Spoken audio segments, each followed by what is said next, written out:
सभी विद्वज्जनों को मेरा नमस्कार। मित्रों, विश्व के एक प्रसिद्ध मनीषी जो सदाचार और समरसता के पथ को आगे बढ़ाने वाले हैं, गीता मनीषी ज्ञानानंद महाराज जी, जिनके सानिध्य में और उनके साथ रहकर श्रीमद् भगवत गीता का प्रचार प्रसार और विश्व में उसको पहचान दिलाना। जी, वीडियो ऑन है मेरी डॉक्टर होगी।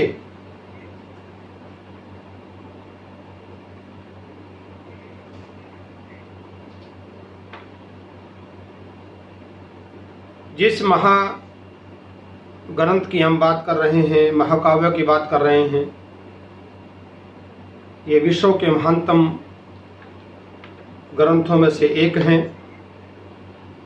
और गीता मनीषी स्वामी ज्ञानानंद जी इस ग्रंथ को लेकर पूरे विश्व में भ्रमण कर रहे हैं और आज भी इस अंतर्राष्ट्रीय वेबिनार का विषय श्रीमद् भगवत गीता में वर्णित अध्यात्म और समस्या और समाधान। डॉक्टर मार्कंडेय आहूजा, कुलपति गुरुग्राम विश्वविद्यालय गुरुग्राम, जिसके विचारों को सुनकर ऐसा लगता है कि मार्कंडेय आहूजा जी शायद पिछले जन्म में कोई बहुत बड़े संत होंगे, क्योंकि उनके विचार, उनकी वाणी जैसे जैसे हम सुन रहे हैं, मन में ऐसा प्रतीत होता है कि क्यों ना हम इस महान ग्रंथ को अपने जीवन में धारण कर लें। उनका उद्बोधन इतना सारगर्भित है और विषय से संबंधित है कि सुनने से मन ही नहीं भरता। और मेरे मित्र डॉक्टर सुरेश जी, शरद आलोक, जो ओस्लो नॉर्वे में रहते हैं, वो हिंदी के बड़े साहित्यकार हैं, कहानीकार हैं, लेखक हैं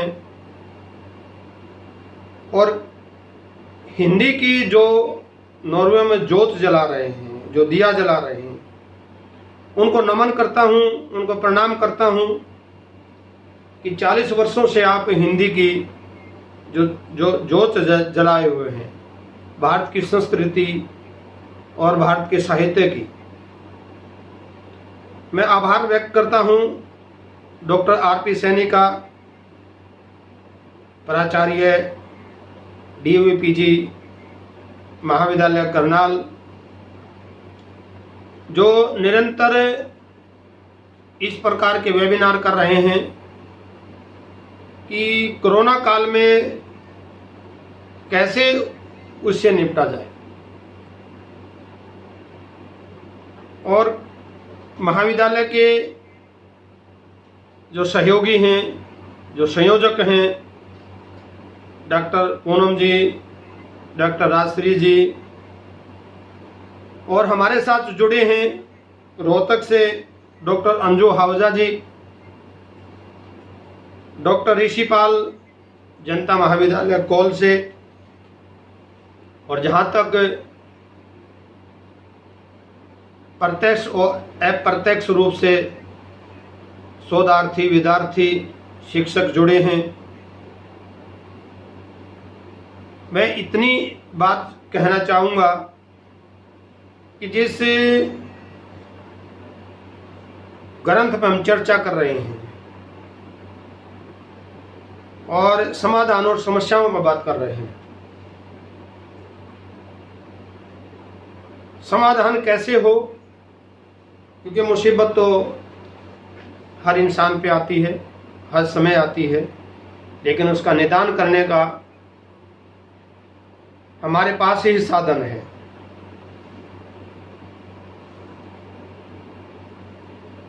गीता का प्रथम जो श्लोक है, धर्म क्षेत्रे कुरुक्षेत्रे समवेता युवसोत्सव माम का पांडवस्य किम कुर्वन्तः सज्जय। अब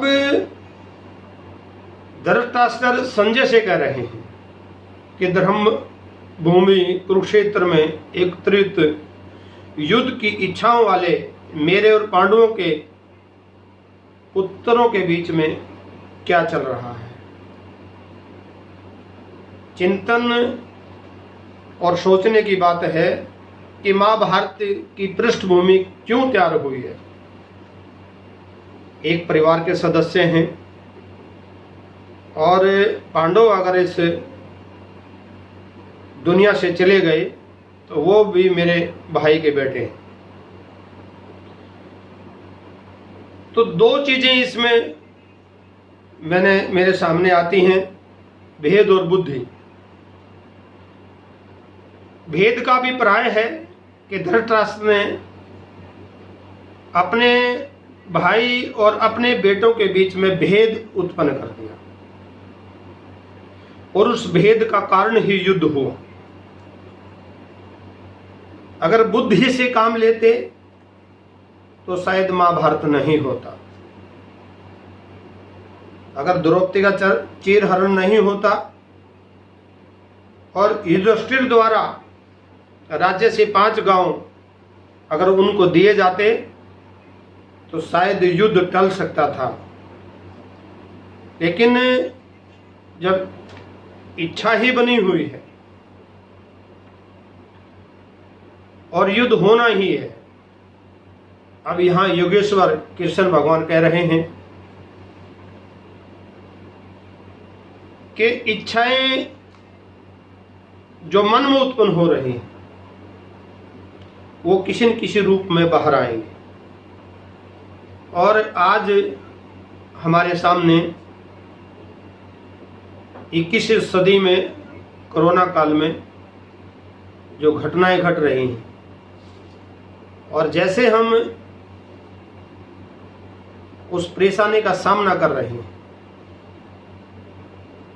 किस प्रकार से गीता एक मैनेजमेंट का काम करती है और सही मायने में गीता है ही प्रबंधन, जीवन का प्रबंधन, शिक्षा का प्रबंधन, व्यवसाय का प्रबंधन और जीवन में आगे बढ़ने का प्रबंधन। अपने तर्कपूर्ण शिक्षाओं और प्रकाशपूर्ण प्रेरणाताओं के कारण श्रीमद् भगवद गीता को वैश्विक ग्रंथ की मान्यता प्रदान है हासिल।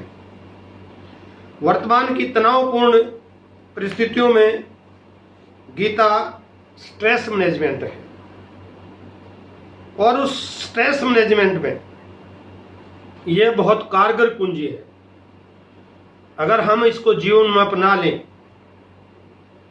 तो जो जीवन में स्ट्रेस है जिससे हम प्रभावित हो रहे हैं, हम उसका समाधान निकाल सकते हैं। देश विदेश के नामचीन मैनेजमेंट गुरु श्रीमद् भगवद गीता के प्रबंधन से, उसके सूत्रों से इसका लाभ उठा रहे हैं और उपलब्धियां हासिल कर रहे हैं। गीता के प्रबंधन सूत्रों को अपने प्रतिष्ठान में, अगर ये बात कहूँ, चाहे आप कहीं जॉब करते हैं या कहीं व्यापार करते हैं, अगर इन अपने जीवन में, अपने कर्मचारियों के दैनिक जीवन में गीता के प्रबंधन की बात करें या उसको उनके जीवन में धारण करने की बात करें तो निश्चित है वो एक बहुत बड़ा कार्य होगा।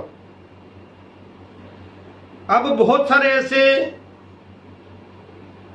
प्रबंधन की बात करते हैं, जैसे ह्यूमन रिसोर्सेज हैं, और प्रबंधनों को माने तो आज के समय में जो भागम भाग है, जो बहुत गहरी प्रतिस्पर्धा है, वर्तमान के दौर में अगर इस ग्रंथ को मानव जीवन की सर्वश्रेष्ठ आचार संहिता कहें तो कोई अतिशोक्ति नहीं होगी। मित्रों, गीता जीवन का गीत बने, गीता जीवन का गीत बने, शांति, प्रेम, सद्भावना, समरसता का संगीत बने। अगर हमें जीवन में कुछ अच्छे कार्य करने हैं तो गीता को अपने जीवन में धारण करना पड़ेगा। गीता में प्रतिपादित प्रबंधन जो सूत्रों के अनुसार अगर हम अपने जीवन में धारण कर लें, व्यक्ति सहज ही अपनी उन्नति, तरक्की और विकास कर सकता है। गीता कहती है, योग कर्मसु कौशलम, यानी कार्यफल में समता रूपी निपुणता प्राप्त कर लेना, किसी कार्य में समग्र रूप से निमग्न हो जाना, वही योग है। कार्य के संग अनासक्त भाव की निष्काम कर्म है, अशक्ति ही कर्म का बंधन बनाती है। हमारे प्रत्येक कर्म के पीछे निहित उद्देश्य है। साथियों, जब हम कोई कार्य कर रहे हैं तो उसमें कहीं न कहीं हमारा उद्देश्य छिपा रहता है। अब जीवन में हर इंसान भागम भाग है, दौड़ लगा रहा है, रेस लगा रहा है, लेकिन वो कहीं ये नहीं सोच रहा है, इसका मनन नहीं कर रहा है कि मैं रेस किस लिए लगा रहा हूँ, मुझे जाना कहाँ है, मेरा उद्देश्य क्या है, मेरा गोल क्या है। अब जब तक हम इन सब चीजों को नहीं जांचेंगे, जीवन में नहीं धारण करेंगे, तो योगेश्वर कृष्ण भगवान ने कहा कि हम कर्म तो करते हैं, लेकिन उस कर्म में कहीं न कहीं हम फल की इच्छा भी निहित रखते हैं। चाहे हम अब वेबिनार कर रहे हैं तो जितने लोग हमारे साथ जुड़ रहे हैं, कर्म तो वो कर रहे हैं, कहीं न कहीं मन में ये भी उनके जिज्ञासा है कि ये फल भी हमें मिले। अगर निष्काम भाव से हम गीता का अध्ययन करें और निष्काम भाव से हम जीवन में कोई कार्य करें तो निश्चित है उसका फल भी हमें वैसा ही मिलेगा। मित्रों, हमें उस भोग को भोगना ही पड़ेगा, मगर गीता के सूत्रों पर पूरी निष्ठा से अमल करने पर लक्ष्य सिद्धि सहज ही की हो सकती है। गीता के इन दिव्य सूत्रों ने नतीजों को उत्साहित होकर आज पूरी दुनिया में गीता का प्रशंसनीय प्रबंध के ज्ञान के भंडार के रूप में अध्ययन मनन किया जा रहा है। मित्रों, पूरे विश्व में गीता का अध्ययन हो रहा है और गीता को पूरे विश्व के लोग अपना रहे हैं, क्योंकि गीता में वो प्रबंधन है और वो जीवन के ऐसे, जिसको हम फिजिकल हेल्थ कहते हैं, जिसको हम मेंटल हेल्थ कहते हैं, क्योंकि अगर जीवन में हमारा मेंटल स्टेटस सही नहीं होगा, मेंटल हेल्थ हमारी ठीक नहीं होगी, फिजिकल हेल्थ हमारी ठीक नहीं होगी, तो कैसे उसको हम आगे और बढ़ा सकते हैं। इसमें वर्णित जो व्यवहारिक ज्ञान है, न केवल भारत में बल्कि विदेशों में भी कुशल प्रबंधन का अचूक मंत्र साबित हो रहा है। देश विदेश की कई मल्टीनेशनल कंपनियां श्रीमद् भगवत गीता के श्लोकों का इस्तेमाल कर्मचारियों में नई ऊर्जा स्थापित करने में कर रहे हैं। कर्मचारियों को गीता का ज्ञान देने के लिए वायकादा मोटिवेशनल ओरिएंटेड लेक्चर दिए जा रहे हैं। धर्म गुरुओं को आमंत्रित किया जा रहा है ताकि उसका प्रबंधन, चाहे वो विश्वविद्यालय है, चाहे महाविद्यालय है, और चाहे कोई मल्टीनेशनल कंपनियां हैं, क्योंकि हम अगर अपने कर्मचारियों को और अपने उन सभी महत्वपूर्ण काम करने वाले लोगों को उनका मेंटल हेल्थ और फिजिकल हेल्थ सही नहीं रखेंगे तो वो कार्य में सक्षम नहीं हो पाएंगे। सुपर और उससे सुपर कार्य केवल गीता करती है। मित्रों, मोटिवेशनल जो ओरिएंटर हैं, जो काम करने वाले लोग हैं, और मैंने भी विश्व में ऐसे बहुत से देशों में मोटिवेशनल लेक्चर दिए हैं और सर्वे में पाया है कि आज विभिन्न कंपनियों में काम करने वाले लोग, चाहे विश्वविद्यालय में है, चाहे महाविद्यालय में है और किसी और व्यवसाय में है, 80% से अधिक लोगों कर्मचारी अपनी दक्षता में और ज्यादा कामयाब हो पाए हैं। और सिर्फ यही नहीं कि हमने उसमें प्रबंधन को लिया है, अगर हमने अपने व्यवसाय को, अपने विश्वविद्यालय को, अपने महाविद्यालय को किसी अच्छे मुकाम तक लेके जाना है, उसमें सकारात्मक परिस्थितियां पैदा करनी है और कर्मचारियों में जोश उत्पन्न करना है, तो निरंतर आपको श्रीमद् भगवत गीता के वो अध्याय उनको याद दिलवाने पड़ेंगे और गीता का संचार करना पड़ेगा।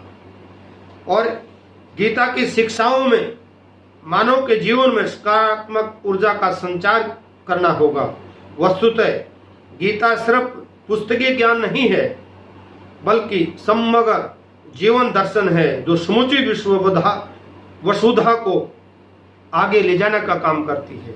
सर्वे भवन्तु सुखिनः का पाठ पढ़ाना है। इसलिए आज दुनिया भर के कई उच्च शिक्षण प्रबंधन संस्था और स्कूल गीता को अपने जीवन में अपना रहे हैं, प्रयोग कर रहे हैं। और जैसे जैसे हम इस प्रबंधन को अपने जीवन में अपनाएंगे और सार्थक बनेंगे, क्योंकि गीता, मेरी वीडियो ऑन है। गीता की शिक्षाओं ने मानव के जीवन में जो सकारात्मक पहलू, जो ऊर्जा संचार किया है, वस्तुतः गीता सिर्फ पुस्तकीय ज्ञान नहीं है, बल्कि समग्र जीवन दर्शन है जो समूची विश्व वसुधा को सर्वे भवन्तु सुखिनः का पाठ पढ़ाती है। इसलिए आज दुनिया भर में कई उच्च शिक्षण प्रबंधन, जैसे आपके बीच में पीजी डीएवी महाविद्यालय करनाल, ये प्रबंधन का ही तो काम है जो विश्व भर के लोगों को जोड़ रहे हैं और गीता के ज्ञान को पूरे विश्व में विराजमान कर रहे हैं। साथियों, गीता अगर हमारे स्कूल और कॉलेजेज में अगर प्रथम क्लास से, पहली क्लास से अगर हम उस पाठ्यक्रम का हिस्सा बना लें, जैसे विश्व में अनेक देशों ने, अमेरिका, जर्मनी, नीदरलैंड और कनाडा, जापान, ऑस्ट्रेलिया, बेल्जियम, बहुत सारे ऐसे देश हैं जिन्होंने गीता को अपने पाठ्यक्रम में शामिल कर लिया है। अगर हम भारत के लोग भी इस गीता रूपी महाकाव्य को अपने जीवन में धारण कर लें, तो मित्रों वो दिन दूर नहीं है जब विश्व भर में गीता का प्रचार प्रसार होगा। मैं एक छोटा सा एग्जांपल आपको दूंगा।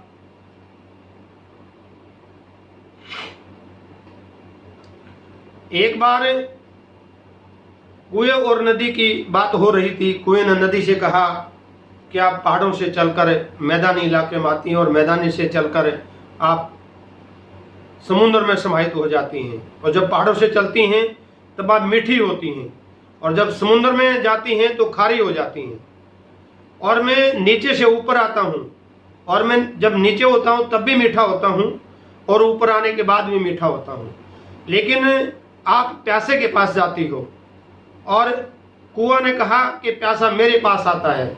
तो जीवन में आदमी को ऐसा व्यवहारिक होना चाहिए और ऐसे समाधान के साथ रहना चाहिए कि लोग आपको ग्रहण करें, आपकी बातों को स्वीकार करें। आज पूरे संसार में, पूरे विश्व में गीता के प्रचार के लिए गीता मनीषी महाराज ज्ञानानंद जी जो गीता का प्रसार कर रहे हैं, महाविद्यालय और विश्वविद्यालय में व्याख्यान दे रहे हैं और पाठ्यक्रम में उसको शामिल करने की बात कर रहे हैं, न केवल आज की पीढ़ी के लिए हम बात कर रहे हैं और न सिर्फ आज के जीवन की बात कर रहे हैं। अगर हमें जीवन में आगे बढ़ना है और अपने जीवन को संतुलित विकास के रूप में लेके जाना है, तो यही वजह है कि आज देश के सभी विश्वविद्यालय में योग के साथ और गीता के साथ पाठ्यक्रम को पढ़ाया जा रहा है। आज हरियाणा में, महाराष्ट्र में, मध्य प्रदेश में, उत्तर प्रदेश में बहुत सारे ऐसे हमारे देश के राज्य हैं जिसमें निरंतर इस बात की चर्चा हो रही है और निरंतर इस पर हम अपने बात कर रहे हैं। तो मित्रों, मैं तो यही कहना चाहूँगा कि गीता एक दर्शन है, ये एक अध्यात्म का सूत्र है, हमें अपने जीवन में अपना लेना चाहिए।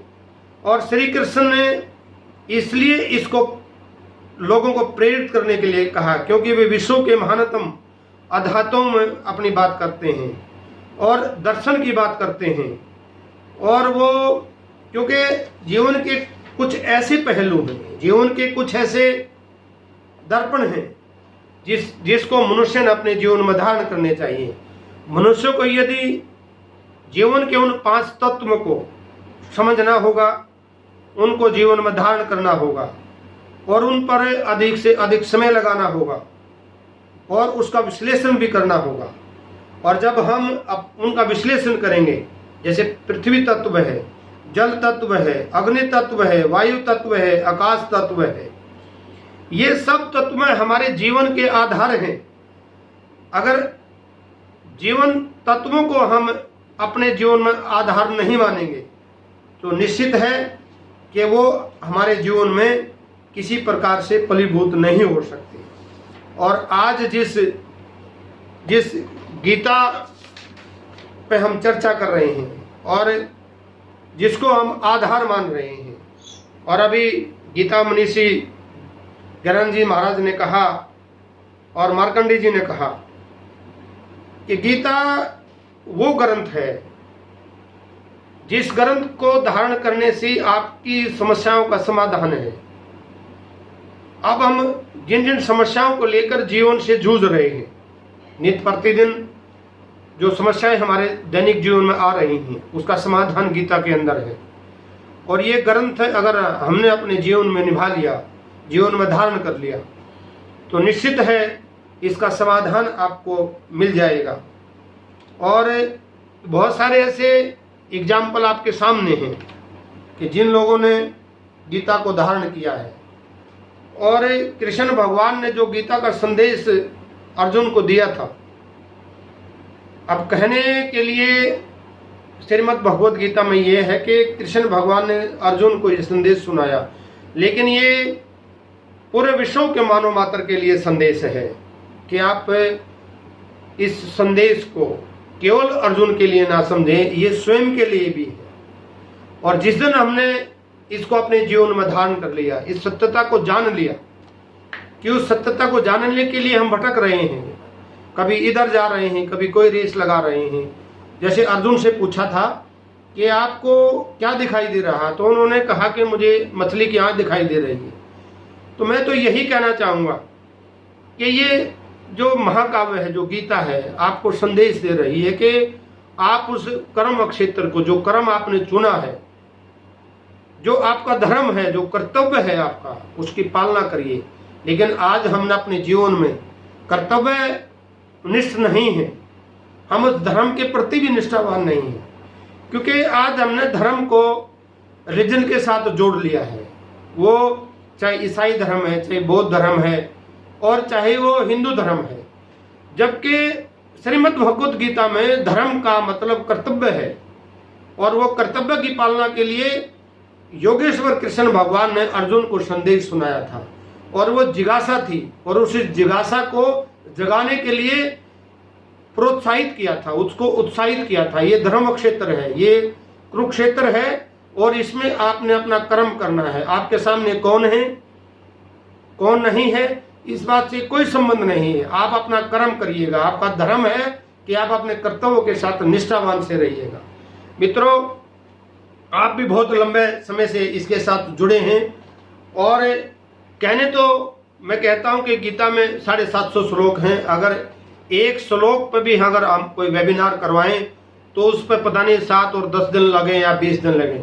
और समस्त गीता के ज्ञान की अगर व्याख्यायित हम करें तो ये इतनी आसान नहीं है। केवल आज हम इस पर चर्चा आज हुई है कि इसके समाधान कैसे निकाले जाएं और जो जीवन में समस्याएं हमारे जीवन में आ रही हैं उसको कैसे अगर गीता को धारण करें तो कैसे उसका समाधान निकल सकता है। तो आए हम गीता के साथ जुड़ें। और ये जो अवसाद है हमारे जीवन में, जो हर इंसान के जीवन में एक अवसाद है, कठिनाई है, परेशानी है, वो उसका समाधान, उसकी मुक्ति का मार्ग ही गीता है। चाहे वो कर्म योग है, चाहे वो धर्म योग है, और चाहे वो कोई और योग है। ये अगर हमने जीवन में इनका निदान करना है, चाहे ज्ञान योग है, चाहे उसका निदान करना है, तो हमने गीता का अध्ययन, पाठन पठन तो करना ही पड़ेगा और अपने जीवन में उसको धारण करना ही पड़ेगा। चाहे वो ज्ञान योग कृष्ण का है, चाहे वो कर्म योग कृष्ण का है। अब हम अपना अपना कर्तव्य निष्ठा से निभा रहे हैं, अपनी जॉब कर रहे हैं, जहां हम कार्य कर रहे हैं उसको अगर निष्ठा से निभाए, उसका अगर वो कर्तव्य अपने जीवन में उसको माने हम कि भी जो जॉब हम कर रहे हैं वो हमारा कर्तव्य है और ये मेरा प्रथम दिन है और ये मेरा आखिरी दिन है, तो उसका रिजल्ट आप देखना और उसका प्रबंधन आप देखना, आपके जीवन में एक नया अध्याय लेके आएगा और एक नया सूर्य उदय होगा। जैसे सूर्य की रोशनी जैसे निकलती है तो उसका आभास होता है, एहसास होता है, और गीता एक ऐसा एहसास है, ऐसा आभास है, वो दिखता नहीं है। जैसे परमात्मा हमारे अंदर विराजमान है, वो दिख नहीं रहा है। उसी प्रकार से गीता का अध्ययन और अध्यापन आप जीवन में हम अगर लेके आएंगे तो वह वैसा ही अनुभव करेगा जैसे सूर्य के प्रकाश से हम वशीभूत होते हैं। मित्रों, बादलों में पानी दिखाई नहीं देता है, दूध में मक्खन दिखाई नहीं देता है, लेकिन जब उसका मंथन करेंगे, जब बारिश होगी तो बादलों से ही वर्षा होती है, वो दिखाई नहीं देता। उसी प्रकार से दूध में मक्खन दिखाई नहीं देता, जब उसका मंथन करेंगे तो फिर वो मक्खन भी दिखाई देगा। गीता भी वैसा ही है, जब हम गीता का अध्ययन करेंगे और अपने जीवन में उसको धारण करेंगे तब उसका मक्खन हमारे जीवन में जरूर समाहित होगा और जरूर उसका लाभ मिलेगा। और दो चीज़ों के साथ मैं अपने व्याख्यान को विराम दूंगा कि हम तो दरिया हैं, हमें अपना हुनर आता है। हम तो दरिया हैं, हमें अपना हुनर आता है, जिस तरफ भी चल पड़ेंगे रास्ता बना लेंगे। गीता ऐसा ही गीत है, ऐसा ही संगीत है। जिन लोगों ने अपने जीवन में गीता को धारण किया है आज वो पार हुए हैं। आज हम गीता के साथ जुड़े, कल भी गीता के साथ जुड़े और परसों भी गीता के साथ जुड़े और गीता का अपने जीवन में धारण करने की बात करें। गीता जीवन का गीत बने, गीता जीवन का संगीत बने। इसी लक्ष्य के साथ जय हिंद, जय भारत, सबको नमस्कार।